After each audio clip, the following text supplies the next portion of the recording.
Kita kalau nggak kenal Allah, gimana kita akan mau sholat? Yang suruh sholat siapa? Yang suruh sholat siapa, Bapak Ibu? Imam kita atau Allah? Allah. Kalau kita nggak kenal dengan yang nyuruh, masa kita bisa tunduk dengan yang nyuruh kita? Betul? Karena kenallah dengan yang menyuruh, kita tunduk. Maka mesti kita kenal dengan yang menyuruh kita itu, agar ketika disuruh kita kerjakan, ketika dilarang kita tinggalkan. Kenapa? Karena kita kenal dengan yang menyuruh kita. Setiap perbuatan baik yang tak dimulai dengan Bismillahirrahmanirrahim, dia pertama tidak akan terhubung dengan keberkahan, terputus dari keberkahan, dia tidak sampai kepada kebaikan yang banyak. Maka hadis Rasul seakan mengajarkan pada kita, kalau ada yang baik-baik oleh kalian buat, mulailah dengan bismillah. Minum bismillah, makan bismillah, mulai mengajar bismillah, mulai melangkah ke masjid bismillah, masuk masjid bismillah.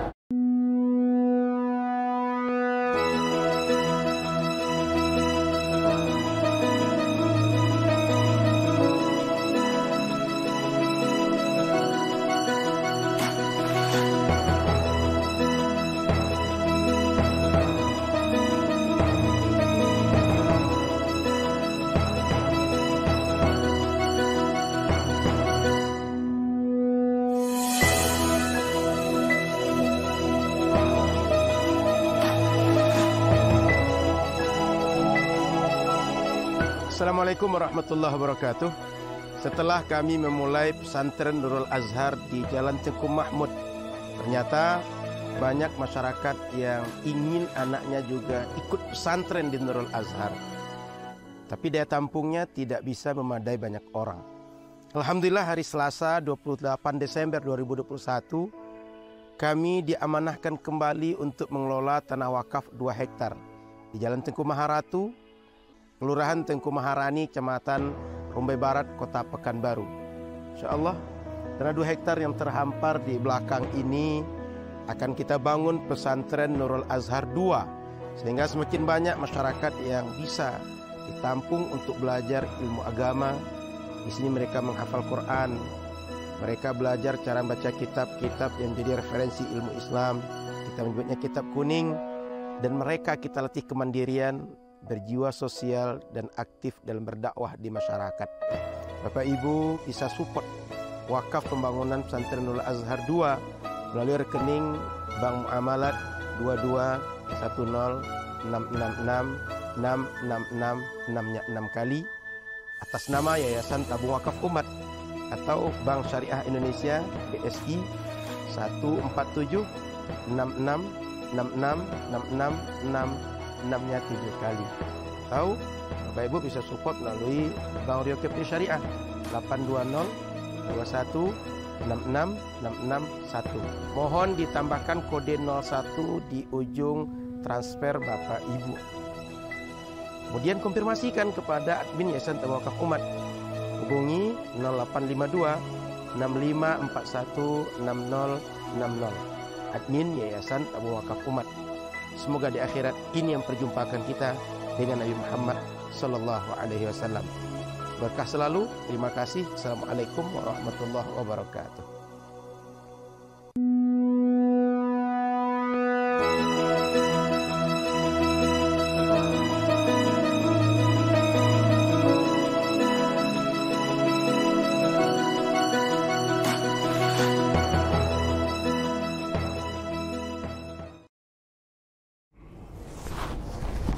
Assalamualaikum warahmatullahi wabarakatuh.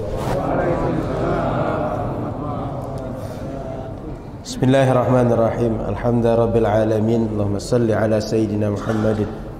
Alhamdulillah, Bapak Ibu yang dimuliakan Allah Subhanahu wa taala. Jumat ini kita kembali berjumpa dalam kajian Masjid Nurul Islam. Mudah-mudahan kita semua sehat afiat dan dalam lindungan Allah Subhanahu wa taala untuk beramal saleh. Sebab hidup kita ini singkat, tak ada yang lama dan tak ada yang selamanya. Sehingga hidup yang singkat ini sebaiknya kita isi dengan amal saleh agar berguna untuk hidup di dunia kita dan manfaat untuk akhirat kita insya-Allah. Salawat berangkai salam kepada Rasulullah sallallahu alaihi wasallam. Mudah-mudahan kita semua di akhirat bagian dari orang yang layak berkumpul bersama Nabi Muhammad sallallahu alaihi wasallam. Amin ya rabbal alamin. Kita lanjutkan kajian kita yang sudah kita buka di bulan lalu, pengantar kajian akidah. Malam ini mulai kita masuk kepada konten, isi apa dia kajian akidah Ahlus Sunnah wal Jamaah itu. Pertama, disebut akidah Ahlus Sunnah wal Jamaah untuk membedakan akidah yang berkembang di dalam Islam dan ada ajarannya bid'ah di dalam ajaran mereka. Karena kelompok dalam Islam ini banyak. Kita sudah sempat bahas bahwa kata Nabi, "Sataftariqu ummati ala 73 firqatan." Umat Nabi ini akan pecah jadi 73 golongan. 73 itu semuanya masuk neraka kecuali satu, kata Nabi. Satu yang akan masuk surga. Yang satu ini adalah dikenal kemudian oleh para ulama kelompok yang memenuhi dakwah Nabi, yang mau bersyahadat masuk surga, yang tidak bersyahadat semuanya tidak akan masuk surga. Lalu kelompok yang bersyahadat ini ternyata banyak lagi di dalamnya. Itulah yang kita kenal, ada Ahli Sunnah, ada Syiah, ada Khawarij, ada Mu'tazilah, ada Salafi dan seterusnya, banyak di dalamnya. Ketika mereka banyak di dalam ini, Nabi ajarkan, alaikum bil jamaah, alaikum bis sawadil a'zam. Ikut oleh kalian yang paling banyak, yang paling mayoritas di antara yang banyak tadi. Kenapa? Nabi mengargumenkan yang mudah, la tajtami'u ummati alat dalalah. Umatku ini semuanya enggak akan mungkin sepakat untuk sesat. Artinya, kalau ada sebagian salah, yang lain akan mengingatkan. Kalau ada sebagian yang melenceng, yang lain akan komplain. Enggak mungkin ini kita ikut, enggak mungkin begitu ajarannya. Maka kebersamaan kita, jamaah kita dalam Islam ini, tawasau bil haq, tawasau bis sabr. Saling mengingatkan, saling nasihati. Maka tidak mungkin umat Nabi ini akan kompak sesat semua. Pasti akan ada di antara mereka yang mengingatkan, di antara mereka yang komplain, di antara mereka yang meluruskan. Dan itu adalah karakter berjamaah. Sehingga Nabi ketika menggambarkan, kalau kami ini banyak Nabi, kalau seandainya kami ini pecah menjadi sekian kelompok, yang mana mesti diikut Nabi? Nabi menggambarkan dengan cara yang mudah, ikut yang paling banyak, yang paling mendominasi, yang mayoritas. Itu yang paling mudah. Sebab kalau disuruh ikut Al-Quran dan Sunnah, apalagi kita yang non-Arab, yang tak pandai bahasa Arab, memahami langsung Quran dan Sunnah itu enggak kuat kita. Betul? Enggak bisa kita. Mesti kita bertanya kepada ulama. Yang kelas ulama lah yang bisa langsung interaksi dengan Al-Quran dan Sunnah. Sepakat?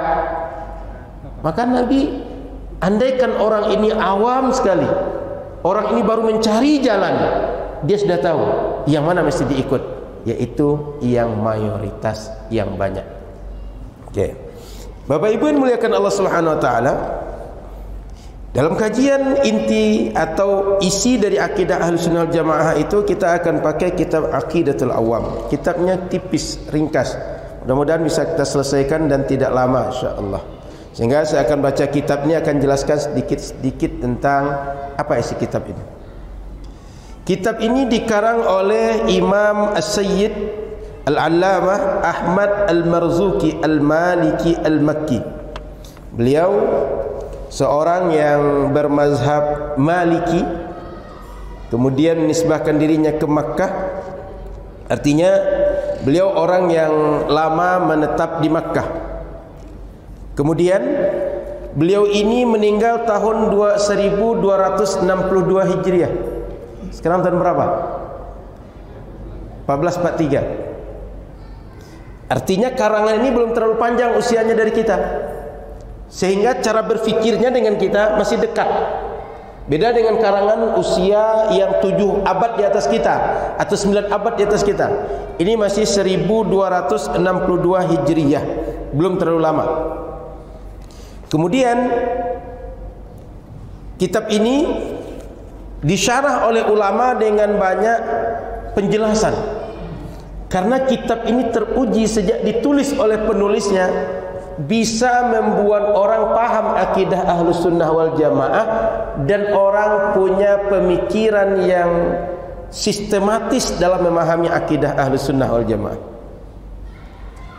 Lalu ada sebab beliau menulis kitab ini. Apa sebabnya? Diceritakan oleh beliau sendiri yang mengarang kitab ini bahwa beliau ketika mengarang kitab ini didatangi oleh Rasul dalam mimpi. Waktu itu beliau ingin menulis sebuah kitab tentang akidah Ahlus Sunnah wal Jamaah. Lalu dalam mimpi datang Rasul bersama para sahabat. Ketika Rasul dan sahabat datang dalam mimpi itu, kata Rasul kepada beliau, bacakanlah oleh engkau manzumah. Manzumah itu dalam bahasa Arab ada gaya penulisan itu dua. Dalam bahasa kita gaya prosa, gaya syair, gaya puisi, gaya prosa. Tulisan biasa, yang satu lagi gaya puisi. Nah, ini yang gaya syair.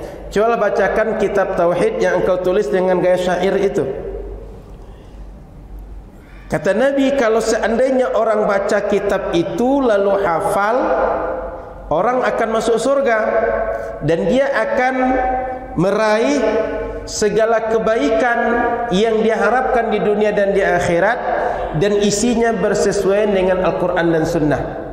Jadi Imam Al-Marzuki ini seakan kata Rasul yang kau tulis itu, kalau orang hafal, orang kuasai, dia bisa masuk surga, dia bisa dapat kebaikan dunia akhirat, dan yang dia yakini sesuai Al-Quran dan Sunnah. Nabi suruh baca, coba kau bacakan padaku, kata Rasul. Dia bingung, yang mana ini Rasul? Sebab kan dalam mimpi kan, beliau belum terbayang. Lalu kata sahabat Rasul yang hadir, isma' min Rasulillah sallallahu alaihi wasallam yaqul. Kata sahabat yang hadir, coba dengarkan apa yang akan dibacakan Rasul berikut, lalu tulis oleh engkau. Jadi isinya didiktekan oleh Rasul. Maka kemudian Rasul membaca, abda'u bismillahi warrahmani, terus sampai akhir daripada bait itu berbunyi wa suhuful khalili wal kalimi fiha kalamul hakamil alimi. Jadi Rasul baca. Selesai itu Rasul sallallahu alaihi wasallam suruh beliau untuk bacakan. Beliau baca, Rasul mendengarkan.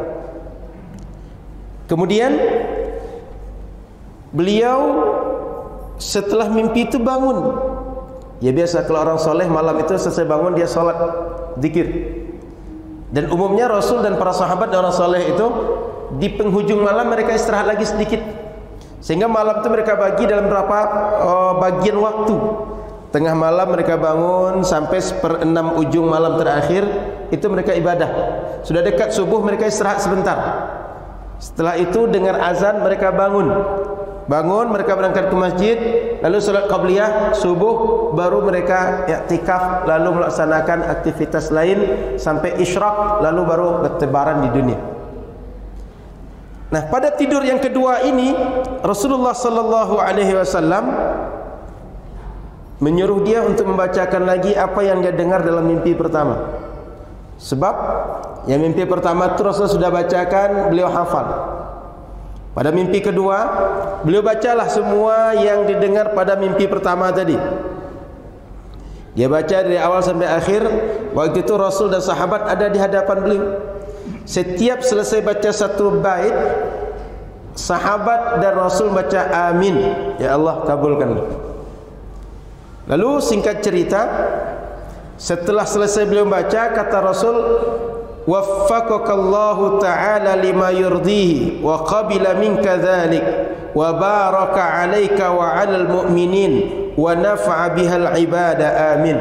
Kata Rasul, semoga Allah berikan taufik kepada engkau terhadap apa saja yang Allah ridhai dari engkau, kemudian Allah terima amal engkau ini, diberikan keberkahan untuk engkau dan untuk orang beriman, serta bermanfaat bagi umat. Intinya ini didiktekan oleh Rasul, beliau tulis lalu diperiksa lagi oleh Rasul, lalu ditutup dengan doa Rasul dan sahabat Rasul. Maka kitab ini Bapak Ibu rahmati Allah Subhanahu wa taala, kalau kita kuasai, insyaallah akan paham akidah Ahlussunnah wal Jamaah yang benar, dan insyaallah akan menjadi pintu masuk surga kita. Amin. Mau masuk surga? Nah, sama-sama kita insyaallah. Saya mulai isi kitab ini. Abda bismillahirrahmanirrahim daimil ihsani.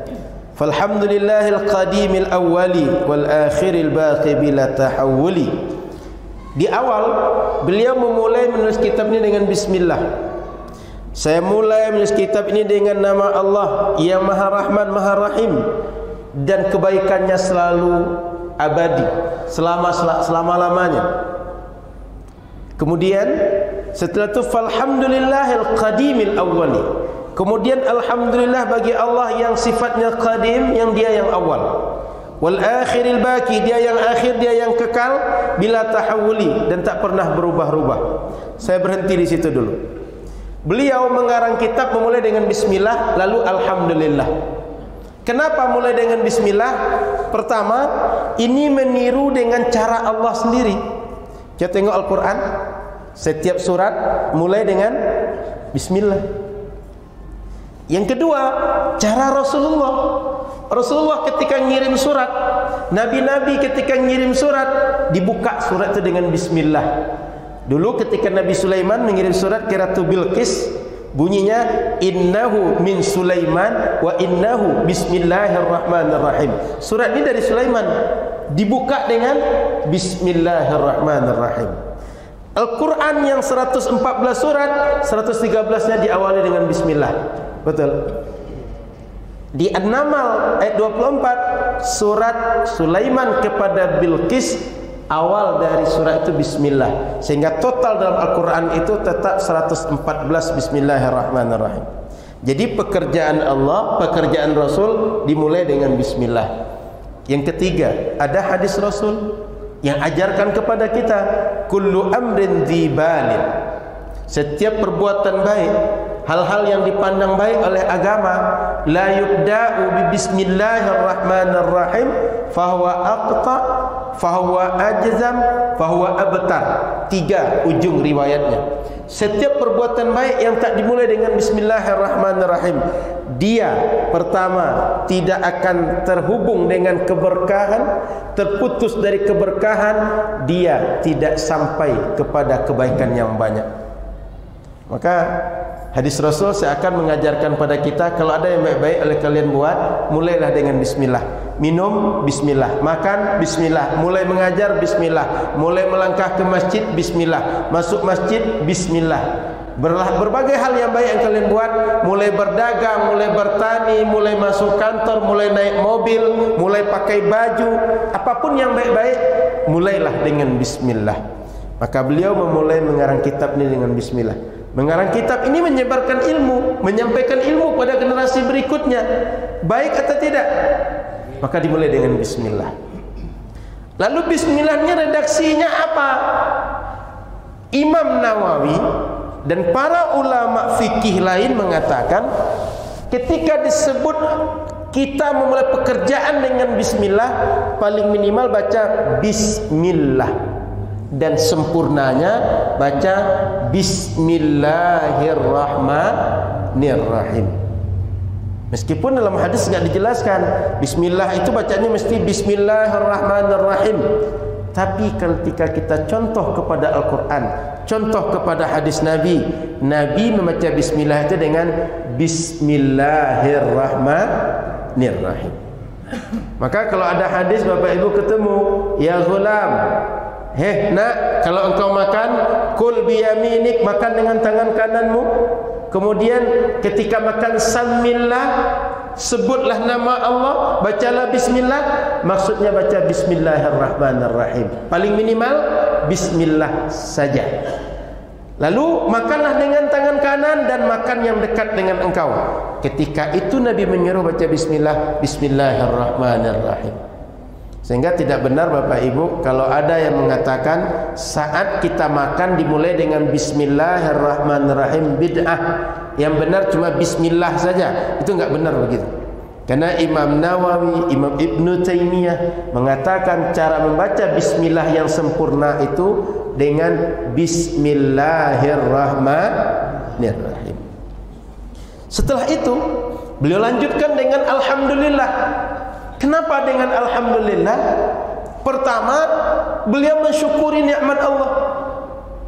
Ilmu yang beliau punya, kemampuan menulis kitab, itu semua adalah anugerah dari Allah. Kalau tidak Allah yang memberikan kudrah iradah kepada beliau untuk bisa menulis, nggak akan bisa beliau menulis. Maka pertama dipuji adalah Allah. Agar jangan sampai kita ini berfikir ada yang hebat dari kita, kita yang dipuji. Tapi pujilah Allah Subhanahu wa ta'ala. Itu yang pertama. Yang kedua, kenapa alhamdulillah? Ternyata di sebagian hadis redaksinya setiap perbuatan baik itu dianjurkan mulai dengan alhamdulillah. Sehingga menggabungkan bismillah dengan alhamdulillah, maka mulai dengan bismillah diiring dengan alhamdulillah. Maka kita Bapak Ibu, bagian dari syukur kepada Allah terhadap nikmat yang diberikan, di awal kita buka langsung dengan memuji Allah, alhamdulillah. Kemudian setelah itu beliau melanjutkan summa salatu wassalamu sarmada ala nabiyyi khairi man qad wahada wa alihi wa sahbihi wa man tabi' sabila dinil haqqi ghaira mubtadi'. Kata beliau, setelah bismillah, setelah alhamdulillah, selawat kepada Nabi. Kapan kita selawat kepada Nabi? Sampai kapan selawat kepada Nabi? Sarmada, selamanya, kata beliau. Jadi selawat kepada Nabi itu ketika mulai nulis kitab baca selawat, dan selamanya kita akan selawat kepada Nabi. Lalu kepada siapa selawat ini? Nabi yang merupakan orang terbaik dalam mentauhidkan Allah. Sehingga ini mengajarkan kepada kita atau sudah memberi isyarat kepada kita, ini kitab ini tentang tauhid. Karena sudah menyebutkan tentang orang yang paling baik tauhidnya. Seakan kita digiring, kalau kalian ingin bertauhid yang benar, ikutlah tauhidnya Nabi. Maka disebutkan Nabi dengan sebuah pujian, orang yang paling baik tauhidnya. Kan bisa saja disebut Nabi itu adalah pemimpin para Nabi dan Rasul, rahmat bagi sekalian alam. Tapi ingin menjelaskan dari awal, ini kitab ini punya arah, ini punya tujuan. Tujuannya kemana? Penjelasan tauhid, penjelasan akidah. Paham Bapak Ibu? Kan kalau orang menulis ada latar belakang, itu latar belakang itu sudah menggiring orang itu. Ini kemana arahnya nanti ini? Proposal ini tujuannya kemana? Nalar berfikirnya, basicnya dari mana dan arahnya kemana, itu sudah terpaparkan di situ. Di sini sudah diberikan isyarat, ini akan bahas tentang tauhid atau akidah. Kemudian selawat itu juga didoakan kepada keluarganya, pada sahabatnya, dan siapa saja orang mengikutnya. Bapak Ibu rahmati Allah Subhanahu wa taala, Nabi ketika kita muliakan, keluarganya mesti kita muliakan. Dan keluarga Nabi ini masih ada sampai sekarang, dan sampai akhir zaman akan ada. Pernah saya sampaikan juga, tidak masuk akal kalau seandainya di akhir zaman nanti pemimpin umat Islam itu Imam Mahdi berasal dari keturunan Nabi, nasabnya bersambung kepada Nabi, tapi sekarang nggak ada keturunan Nabi. Paham maksudnya? Kalau di akhir zaman ada keturunan Nabi, mestilah sebelum akhir zaman itu ada keturunan yang bersambung terus nasabnya. Kan nggak mungkin tiba-tiba di ujung zaman ada keturunan Nabi, sebelumnya nggak ada. Hilang kemana mereka? Tersambung dari mana sanadnya? Sehingga kalau ada habaib atau majlis habaib, orang menyebutnya syarif, syarifah, atau keturunan Nabi dengan berbagai istilah, itu mereka ada. Dan bisa ditelusuri melalui nasab siapa beliau tersambung kepada Nabi. Bisa ditelusuri Bapak Ibu. Maka kita doakan keluarga Nabi juga, sahabat Nabi, terutama sahabat Nabi, orang-orang yang berjibaku bersama Nabi mendakwahkan Islam, memperjuangkan Islam. Kita doakan. Kemudian semua orang yang mengikut Nabi dan sahabat Nabi dan keluarga Nabi sampai akhir zaman. Ingat tak kita doakan yang tabi'in saja, tapi tabi'in dan ulama setelahnya. Wa man tabi', siapa yang mengikut? Apa yang diikut? Sabila dinil haq, mengikut agama yang hak. Ghair mubtadi', tidak berbuat yang bid'ah, tidak melakukan yang bid'ah. Apa makna bid'ah? Bid'ah itu memunculkan ajaran yang baru dalam agama, lalu dinisbahkan kepada agama. Itu yang bid'ah. Memunculkan bukan ajaran agama, dimasukkan kepada ajaran agama dan diklaim sebagai ajaran agama. Itu yang bid'ah. Tapi bila ajaran agama dibuat baru belakangan, dia bukan bid'ah. Atau bukan ajaran agama dan tidak dimasukkan kepada agama, juga tidak disebut dengan bid'ah. Paham Bapak Ibu? Sehingga bid'ah itu dia dicela oleh semua. Kenapa? Karena orang ini sedang menodai agama.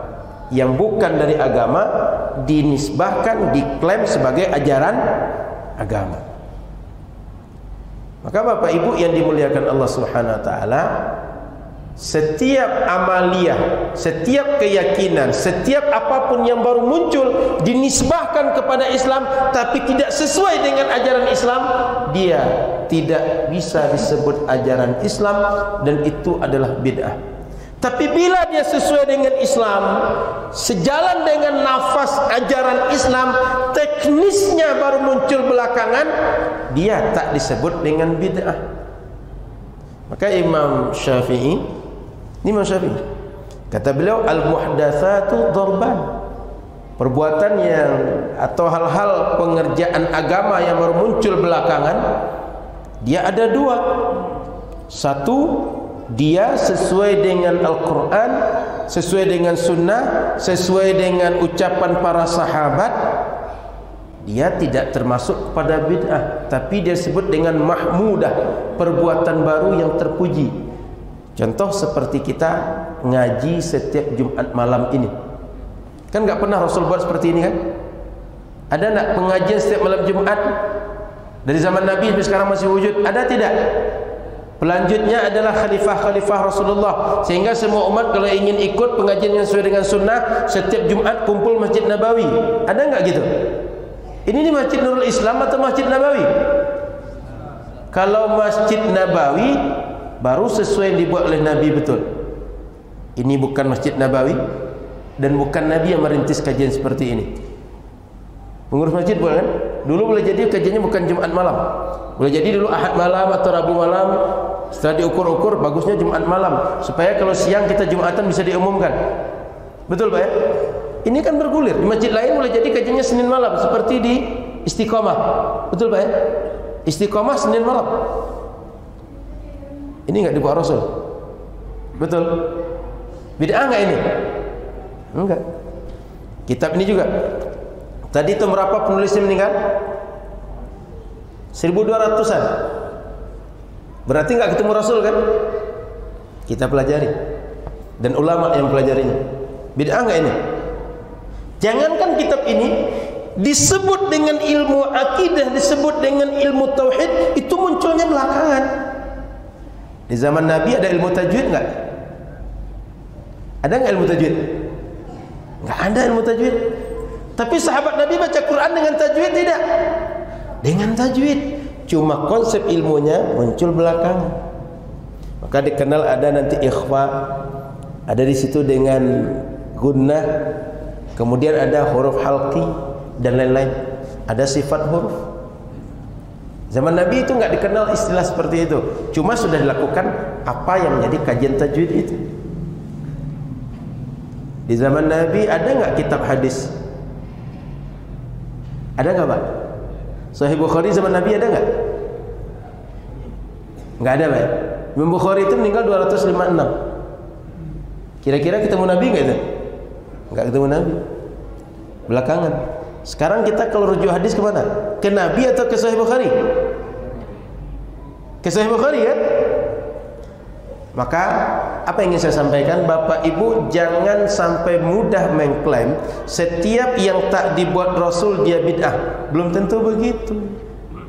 Kita lihat dulu, apakah dia perbuatan baru yang sejalan dengan agama atau tidak. Dia apakah membuat ibadah yang baru atau bukan. Kita ini kadang-kadang kan tidak mendudukkan mana ibadah, mana bukan ibadah, sehingga setiap yang baru dimunculkan nanti disebut dengan bid'ah. Dudukkan dulu, ini ibadah atau bukan. Ini ajaran agama yang berasal dari luar dinisbahkan pada agama atau bukan. Atau ajaran agama itu sendiri tapi diwujudkan, disesuaikan dengan maslahat yang cocok di saat itu. Ini kan kalau kita kaji kepada konsep agama, kan tentang thalabul ilmi kan? Tentang menuntut ilmu kan? Cuma teknis menuntut ilmu, ada pesantren. Di kita ada Nurul Ilmi, ya Pak ya? Dan banyak pesantren, kami Nurul Azhar. Ada modelnya di masjid seperti ini, ada modelnya di Sanawiyah, ada di MAN, ada modelnya boarding school, ada modelnya sekolah-sekolah yang jangka pendek dan segala macam. Itu adalah teknisnya, tapi prinsipnya talabul ilmi, menuntut ilmu. Lalu kata Imam Syafi'i ada yang kedua, yang tak sesuai dengan agama. Dia tak sesuai dengan dalil Al-Quran, tak sesuai dengan dalil hadis, tak sesuai dengan perkataan para sahabat. Maka setiap yang tidak sesuai itu, itulah bid'ah yang tercela itu. Dan yang tercela itu kemudian disebut dengan bid'ah yang sesat, dan yang sesat itu yang kemudian masuk neraka pelakunya. Bukan bid'ahnya masuk neraka, pelaku bid'ahnya yang masuk neraka. Betul? Siapa yang masuk neraka? Pelaku, bukan bid'ahnya masuk neraka. Bid'ahnya ngapain masuk neraka? Yang masuk neraka siapa? Pelaku bid'ah. Maka Bapak Ibu rahmati Allah, kita mesti cermati setiap yang baru itu mana yang bid'ah, mana yang bukan. Kira-kira untuk menentukan dia bid'ah dan tidak, bisa nggak setiap orang? Nggak bisa. Itu pekerjaan para ulama yang ilmunya mapan dalam ilmu Islam. Mesti mujtahid. Maka oleh karena itu, mau kita menulis di media sosial kah, atau berdebat sesama kita kah, atau menghukumi orang lain kah, jangan mudah menyebut orang berbuat bid'ah. Kenapa? Jangan-jangan pekerjaan kita itu juga bid'ah sebelum kita nuduh orang bid'ah. Kenapa? Karena kita sendiri nggak tahu yang mana bid'ah itu. Buktinya tidak sedikit sekarang setiap yang baru disebut dengan bid'ah. Pada akhirnya dia terjebak sendiri dengan ucapan dia. Betul? Itu banyak terjadi. Maka manusia setiap dia bicara dia ini dipegang orang. Kita setiap bicara dipegang orang. Pikirkan betul apa yang dibicarakan. Jangan sampai kita kontradiksi dengan diri kita sendiri. Karena pembicaraan kita sendiri, kemarin lain, sekarang lain lagi. Orang kan bingung, yang mana satu yang akan dipegang. Betul? Pelin-pelan kan? Maka sebelum bicara, perhatikan betul apa yang akan kita bicara. Sehingga supaya tidak asal bicara, dengan ilmunya bicara. Maka ketika bicara, pakailah kaidah ilmu. Tidak sembarang bicara. Karena yang sembarang bicara itu orang yang tidak punya kaidah ilmu. Paham Bapak Ibu? Baik, saya lanjut. Wa ba'du fa'lam biwujubil ma'rifah min wajibil lillahi 20 sifah. Mulai masuk pada isi kitab. Setelah kita buka dengan mukaddimah tadi, ada dimulai dengan bismillah, dengan alhamdulillah, dengan salawat. Kemudian kita mendoakan keluarga Nabi, sahabat Nabi.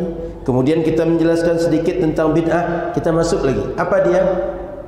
Yang paling penting, paling pertama yang harus dilakukan setiap muslim adalah ma'rifatullah, mengenal Allah. Apa? Mengenal Allah. Maka terkenallah bagi para ulama kalimat awaluddin ma'rifatullah. Hal paling pertama dalam beragama, atau pengetahuan paling pertama dalam beragama adalah mengenal Allah. Kita kalau nggak kenal Allah, gimana kita akan mau sholat? Yang suruh sholat siapa? Yang suruh sholat siapa, Bapak Ibu? Imam kita atau Allah? Allah. Kalau kita nggak kenal dengan yang nyuruh, masa kita bisa tunduk dengan yang nyuruh kita? Betul? Karena kenallah dengan yang menyuruh, kita tunduk. Maka mesti kita kenal dengan yang menyuruh kita itu, agar ketika disuruh kita kerjakan, ketika dilarang kita tinggalkan. Kenapa? Karena kita kenal dengan yang menyuruh kita. Paham nalar seperti ini? Kita masa ngikut orang nggak kita kenal, orang nggak jelas. Jangan-jangan dia pun nggak paham dengan apa yang dia suruh, kan? Tapi ketika kita mengikut Allah, pasti Allah sangat tahu dengan kita dan tahu dengan apa yang ada di sekitar kita. Sebab Dia pencipta.